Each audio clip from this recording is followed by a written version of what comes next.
welcome back my YouTube channel. Kembali bersama saya dengan Ingrid Delviana Francisca Manoi. Sekarang kita akan masuk ke dimensi kelima, yaitu dimensi ekologi gereja. Ekologi dapat diartikan sebagai ilmu yang mempelajari mengenai tempat tinggal atau habitat. Secara keilmuan juga, ekologi termasuk sebagai satu di antara ilmu biologi yang mempelajari interaksi atau hubungan timbal balik antara makhluk hidup dengan makhluk hidup lainnya. Nah, di sini saya mengambil ekologi politik, yang dimana ekologi politik ini sangat berperan penting bagi kekristenan.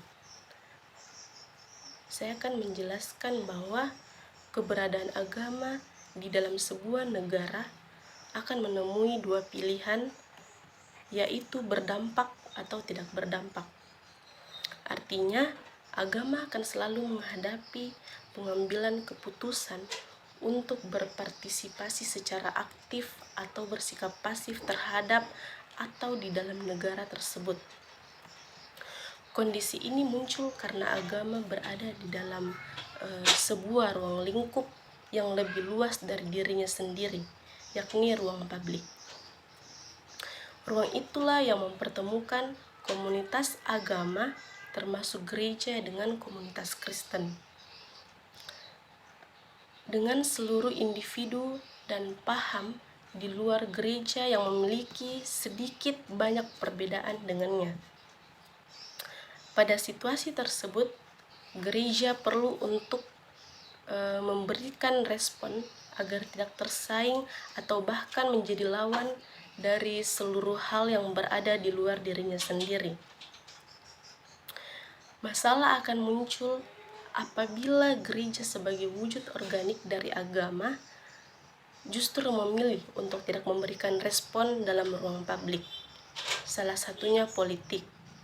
Setidaknya hal itulah yang disadari oleh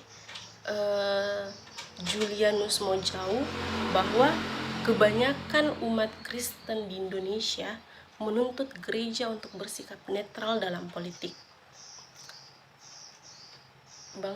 Bangsa juga tidak mau menganggap gereja sebagai komunitas iman politis.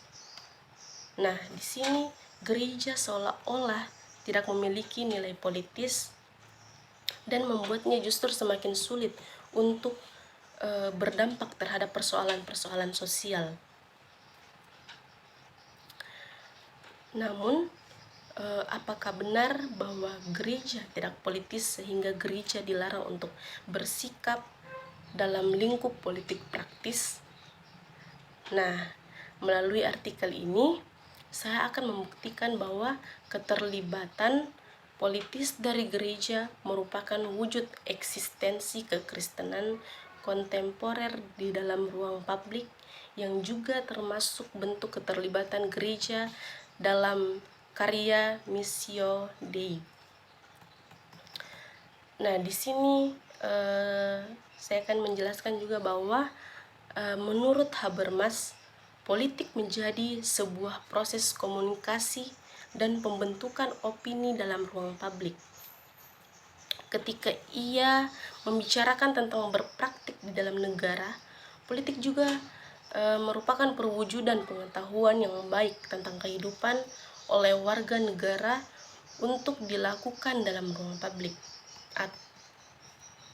Secara khusus, Habermas memberikan penekanan mengenai perbedaan antara kuasa negara yang di dalamnya terdapat institusi-institusi yang dibentuk oleh publik, dengan ruang publik politis, negara atau pemerintah dan segala institusi di dalam negara tersebut bukanlah ruang publik politis.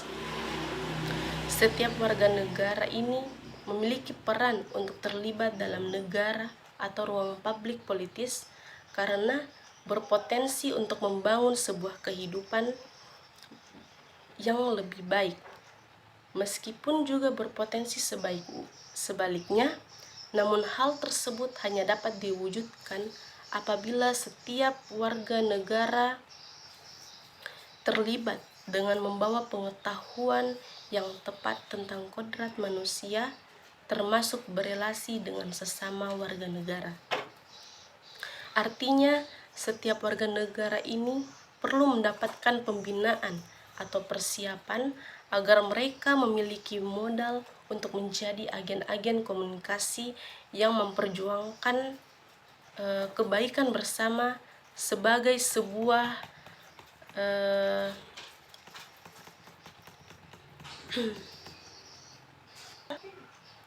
keterlibatan di dalam ruang publik politis juga memberikan kesempatan bagi gereja-gereja khususnya di Indonesia untuk menjadi komunitas iman yang memberdayakan dan terbuka atau dialogis ketika menghadapi pluralitas.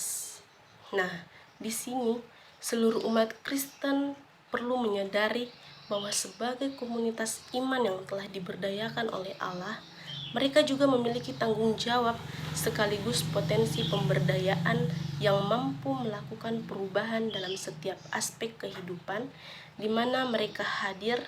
Artinya, keberadaan setiap umat Kristen di dalam ruang kehidupannya perlu dipandang dengan optimisme bahwa mereka adalah agen-agen perubahan, termasuk membawa perubahan konstruktif dalam ruang publik politik. Nah, itu penjelasan dari dimensi kelima, yaitu dimensi ekologi gereja.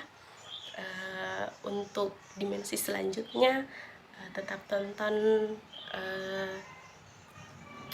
video atau akun YouTube saya, dan saya juga akan menjelaskan di video selanjutnya mengenai dimensi keenam, yaitu evaluasi gereja. Sampai ketemu, see you.